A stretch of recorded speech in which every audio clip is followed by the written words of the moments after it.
bonjour. Merci beaucoup d'être sur le plateau de Bel et Bien Ensemble. Vous êtes chirurgien ORL à l'hôpital de la Pitié-Salpêtrière. Ma première question, elle est toute simple. Est-ce que les femmes sont vraiment plus sensibles au bruit que les hommes? Alors ça, je pense que c'est un mythe. Physiologiquement, les femmes ne sont pas plus sensibles au bruit.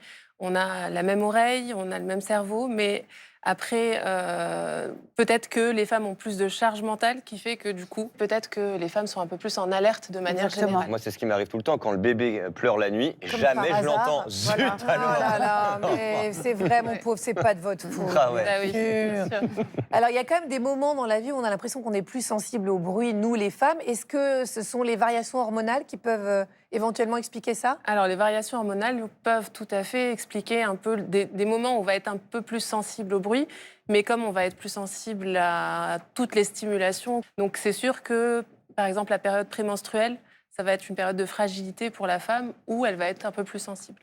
Après, sur le plan plus médical et santé, il y a certaines maladies qui touchent un peu plus les femmes et qui vont s'aggraver lors d'événements hormonaux comme C'est la ça. grossesse. Mhm. Par exemple, une maladie qui donne une surdité qui s'appelle l'autospongiose, où il y a certaines femmes qui vont dégrader un petit peu leur audition après une grossesse. Ah oui. Ce qui peut se passer aussi après une grossesse, c'est que certaines femmes vont avoir une toute petite surdité, très légère, et elles vont totalement décompenser parce que il y a la fatigue du postpartum, la fatigue de la grossesse, et le cerveau qui, derrière, compensait, ne va plus réussir à compenser. Bon, Sylvie Choqueron, on l'a tous constaté avec nos proches. D'ailleurs, papa, pareil, toi. Oui, c'est vrai, mais je comprends en même temps qu'il n'ait pas envie. Mais pareil, toi. En vieillissant, on est aussi de moins en moins tolérant au bruit, en plus de perdre un peu en ouïe. Pourquoi? Vous l'avez dit, en fait, il y a deux phénomènes. Il y a premièrement le fait qu'en perdant un peu d'audition, en vieillissant, toute l'écoute demande un effort, donc c'est épuisant. C'est comme si toute la journée, vous deviez donner du sens à des gens qui parlent au restaurant dans le bruit. Donc ça, c'est extrêmement fatigant. Et puis ce qu'on sait aussi, mais je parle sous votre contrôle, c'est que lorsqu'on commence à perdre l'audition, on va pouvoir parfois perdre l'audition sur certaines fréquences précises, mais par ailleurs avoir ce qu'on appelle une hyperpathie au bruit, une hypersensibilité sur d'autres fréquences qui deviennent intolérables. Et donc on a à la fois la surdité pour certains types de sons, en général plutôt aigus, et en même temps une sensibilité plus importante sur des sons qui peuvent être plus graves. Et donc, les deux font que, effectivement, l'environnement sonore peut être très pénible. Alors, le niveau sonore moyen d'une grande ville comme Paris, c'est 65 décibels, donc c'est bien plus que le seuil d'exposition critique des 55 décibels qui est recommandé par l'OMS. Et pourtant, est-ce que c'était plus silencieux avant? Pour le savoir, Stan a voyagé dans le passé, comme chaque matin. Et je me suis fait cette réflexion, on a tous cette image un peu fantasmée et désuète du passé. Je suis sûr que vous l'avez, fermé les yeux, imaginez. Voilà, on pense à la France de Charles Trenet avec ses petites rues pavées, ses oiseaux qui sifflent et ces gens qui prennent le temps de siester sous un chêne. Bref, la Dolce Vita d'avant, les notifications, les scooters débridés et les jeunes qui regardent leurs stories sans écouteurs dans le métro. Comme si tout était plus calme, plus silencieux, moins bruyant, une vie en ASMR en somme. Sauf que, en fait, c'est faux d'après les historiens. Contrairement aux idées reçues, les villes d'avant étaient déjà extrêmement bruyantes. Au 19e, par exemple, nos rues résonnaient de quoi? Du ramdam des fers à cheval, des charrettes qui roulent sur les pavés, des cloches qui tintaient matin, midi et soir, mais aussi des marchands ambulants, des vendeurs de journaux à la sauvette qui s'égosillaient pour distribuer leurs canards, ou encore de la poissonnière qui hurlait pour annoncer la livraison de son poisson. Et croyez-moi, dans les bâtisses insalubres de l'époque, l'isolation laissait à désirer et nos aïeux avaient déjà envie d'en découdre avec leurs voisins du dessus. En fait, à chaque époque, les nouveaux bruits ont dérangé nos concitoyens. Ça, c'est le bruit des premières locomotives. Quand elles sont arrivées, certains médecins pensaient que leur vacarme allait rendre les gens complètement fous. Autre son qui est arrivé, même chose avec la démocratisation de l'automobile. Les experts parlaient à l'époque de fatigue nerveuse sonore à cause du bruit des pots d'échappement. En fait, rien n'a vraiment changé. C'est dit, on a l'impression que nos sociétés sont devenues plus bruyantes qu'avant, mais pas vraiment. Est-ce que ce serait pas nous? On n'est pas devenus misophones, en fait. Alors, je pense qu'en réalité, vous avez raison. En termes d'intensité sonore, c'est possible qu'à l'époque, il y ait eu vraiment un vrai vacarme dans la rue à cause de tout ce que vous citiez. Aujourd'hui, ce qui est probablement épuisant, c'est tous ces nouveaux bruits qui arrivent. Donc, vous avez remarqué que toutes les nouvelles technologies produisent de nouveaux bruits. Et puis surtout, avant, je pense que les gens avaient des moyens de récupérer avec des moments de silence. C'est-à-dire qu'il y avait des moments dans la journée ou des endroits dans lesquels vous saviez que vous n'auriez pas de bruit. Et aujourd'hui, ces refuges, en quelque sorte, d'un point de vue sonore, ils sont beaucoup plus rares. Et ces moments de silence aussi, on est vraiment envahi en permanence. Et c'est sans doute ça qui est très insupportable. Rizden Lalou, à cause de cette exposition au bruit permanent cumulé au bruit des écouteurs, on entend souvent dire que la nouvelle génération risque de devenir sourde. Alors, est-ce que c'est un mythe ou une réalité ? Alors là, pour le coup, c'est une réalité. C'est vraiment un risque qui existe. L'exposition sonore actuellement, elle est beaucoup trop importante chez les jeunes. Ça a été pas mal étudié. Il y a eu 2 rapports de l'OMS qui ont étudié la surdité de manière générale et l'exposition au bruit. Et on sait qu'il y a à peu près 50% des jeunes qui sont exposés de manière régulière à des sons beaucoup trop importants, qui sont les sons lors des festivals, lors des concerts, en boîte de nuit. C'est parce que c'est plus fort qu'avant, parce que moi je me souviens que très fort. Dans mon enfance on parlait des Walkman. Oui. Voilà, oui, je ne date pas d'hier. Et donc on en parlait déjà, mais c'est les concerts par exemple, les festivals, les boîtes de nuit, tout ça c'est plus fort. Je ne suis pas sûre que ce soit plus fort qu'avant, mais en revanche il y en a beaucoup plus. Vous dites que c'est plus fort, Sylvie, vous ? Je pense que l'intensité est plus forte et que si on cumule ces fêtes-là et l'exposition avec les écouteurs, on est beaucoup plus exposé à des intensités trop fortes. C'est que là, en effet, il n'y a pas de... C'est ça, il n'y a pas tant de repos auditif. C'est surtout ça, c'est que les jeunes sont tout le temps exposés au bruit. Et là, c'est sur la durée où il n'y a pas tant de repos et les oreilles sont tout le temps sollicitées. Et les yeux aussi, je sais que ce n'est pas le thème de notre émission, mais on l'a dit aussi dans Bel et Bien Ensemble, 50% des jeunes peuvent devenir myopes dans les 30 prochaines années ou peut-être même 10 prochaines années. Donc c'est vrai qu'à force de vouloir tout le temps boucher les trous, les vacuiter, les occuper, on met du son dans leurs oreilles, on met des images dans leurs yeux et résultat, voilà, c'est trop. Et j'avais une petite question, parce que si on est condamné à perdre l'audition, est-ce qu'on peut la récupérer ? Est-ce qu'on peut retrouver son audition une fois que c'est perdu, c'est définitif ? Alors, c'est justement la différence avec la myopie. La myopie, ça se corrige très bien, que ce soit par des lunettes, des lentilles, une chirurgie. C'est très simple.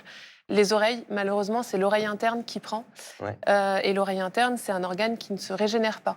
Une fois que c'est perdu, c'est malheureusement perdu pour de bon. Donc si on a un traumatisme sonore et qu'on va perdre, par exemple, une zone fréquentielle au niveau de l'oreille interne, c'est une zone qui va être totalement perdue, où il y aura une audition qui va être dégradée, des fois des acouphènes qui vont se rajouter, un sifflement qui est là tout le temps et qui va un peu gâcher la vie. Donc c'est vraiment des choses auxquelles il faut faire attention. Et pourquoi la médecine ne travaille pas là-dessus ? Alors la médecine travaille là-dessus, la recherche travaille là-dessus. Vous ont-ils attendu ça J'avais une idée comme ça, je me disais. C'est ça. Non, il y a beaucoup d'équipes qui travaillent là-dessus, sur la régénération des cellules de l'oreille interne, des neurones qui vont au niveau de l'oreille interne aussi. Mais c'est pas quelque chose qui est simple. Il y a plein de pistes, que ce soit les cellules souches, que ce soit de la thérapie génique, des thérapies médicamenteuses un peu spécifiques. Mais l'oreille interne, c'est un organe assez complexe, que ce soit en termes d'exploration ou en termes de traitement. Vous, Rizden Lalou, c'est quoi vos astuces pour vous protéger du bruit au quotidien ? C'est assez simple. Il faut être globalement raisonnable par rapport au bruit, éviter de mettre le son trop fort quand on va écouter de la musique. Donc la règle, c'est de ne pas mettre plus de 60% au-dessus de... Enfin, 60% du maximal possible. Donc il ne faut pas aller jusqu'au maximum de nos écouteurs parce qu'on est déjà trop fort. Vraiment, c'est 60%. C'est dur. C'est dur parce que quand on aime une chanson, on a envie de s'enivrer. Du son. Mais vous avez dit quelque chose qui m'a beaucoup marqué tout à l'heure. Vous avez dit les enfants ne font pas de pause. Est-ce que les pauses, ça sert quand même Les pauses servent complètement. On a besoin de reposer nos oreilles. On devrait le faire combien de fois par jour, par exemple, concrètement ? Ça dépend un petit peu de l'exposition qu'on va avoir, mais par exemple, 1 heure de musique non-stop, c'est beaucoup.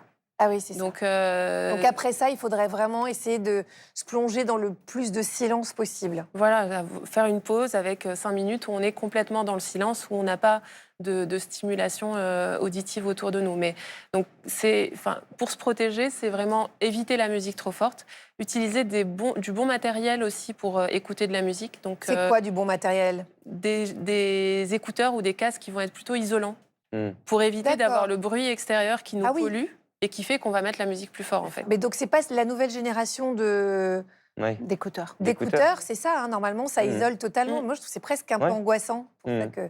Ok, bon, ben, c'est noté. Alors, pour un bon sommeil réparateur, le volume sonore ne doit jamais dépasser les 40 décibels dans la chambre. Ça, c'est très important. Mais bon, si vous avez une rue passante, si vous avez des voisins bruyants et tout, en fait, ce seuil, il est très, très vite atteint. La solution, le déménagement. Non, plus simple, on peut aussi masquer la pollution sonore grâce au bruit blanc, comme celui d'un ventilateur. Ouais. J'aime bien, moi. Ça m'apaise. Moi, je peux tuer quelqu'un. C'est l'autre. On peut donc avoir recours à une autre solution. C'est le bruit rose d'une cascade, ça. Ça me donne envie d'aller aux toilettes, ça. Moi. Oui, mais bon.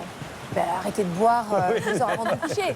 Et puis, il y a certains qui prétendent aussi que certains bruits bruns, comme celui d'un orage, aident à s'endormir. Ça, c'est vrai que c'est sympa. On se sent bien chez soi. Oui, oui, on se dit, ah là là, je suis protégée Ouais. dans mon petit cocon et tout. Alors, il y a d'ailleurs de plus en plus d'objets technologiques à installer sur sa table de chevet qui reproduisent ces sons et qui nous aideraient à mieux dormir. Alors, Sylvie, j'ai besoin de votre avis sur cette question. Mais bien sûr. Mais bien sûr, tout de suite. Mais bien sûr, alors ces 3 bruits que vous avez cités, ils ont des caractéristiques physiques différentes. Donc le bruit blanc, c'est vraiment le bruit qui contient toutes les fréquences, d'accord, qui existent. Et donc son rôle, c'est vraiment de venir masquer tous les bruits qui pourraient survenir. Donc c'est comme une enveloppe en fait, c'est comme un masque de toute la pollution sonore qui serait autour de vous. Et donc ces bruits blancs, comme vous l'avez dit, c'est le bruit du ventilateur ou le bruit de la climatisation. Donc effectivement, ça va masquer les autres bruits, mais certaines personnes les trouvent à la longue un peu fatigants parce que c'est comme un bruit de fond en Et oui. permanence qui se surajoute du coup aux autres bruits.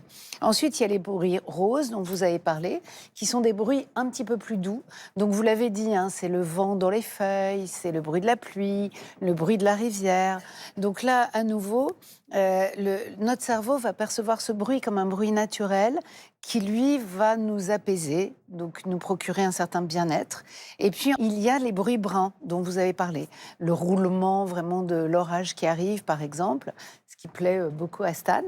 Et donc, les personnes décrivent ce bruit-là comme un bruit vraiment qui va venir les envelopper, les isoler finalement de toute cette ambiance sonore qui est autour d'eux et qui peut les Oui, c'est gêner. ça. Et donc, ces bruits-là, ils sont proposés pour aider les personnes à s'endormir. Mais il y a une étude récente qui montre que si ces bruits peuvent vous aider à masquer la pollution sonore au moment de l'endormissement, c'est pas pour autant qu'ils vous procurent un bon sommeil. Et donc, ils peuvent venir interférer avec l'activité cérébrale pendant le sommeil, et en particulier venir gêner le sommeil paradoxal, qui est une phase de sommeil très importante pendant laquelle on active plein de régions dans notre cerveau, on consolide les souvenirs, il se passe plein de choses très importantes pour la mémoire en particulier. Et donc du coup, il faut être prudent, parce que quand on utilise ces outils-là pour s'endormir, on peut venir interférer avec l'activité cérébrale pendant le sommeil, et du coup altérer un peu la qualité du sommeil. D'accord. Donc c'est bien de les utiliser si on en a vraiment besoin, mais de ne pas les utiliser de manière chronique pour ne pas venir altérer notre sommeil.